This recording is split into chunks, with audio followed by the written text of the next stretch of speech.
ముతైదులంతా ముదమారాయి బాలకి మంగళ స్నానాలు చేయించరే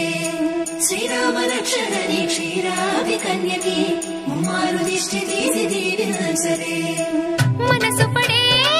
మగడొస్తాడని మేనంతా మెరిసింది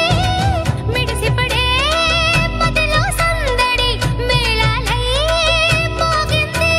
నీకు నాకు ముందే రాసుంది జోడి హరిలో రంగా హరి వహవా అంటూ చూస్తోంది పందిరి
சித்தன்ன கோயில் சித்திரமே நினப்பா வந்து சக்கரம் சுத்துற அத்தரு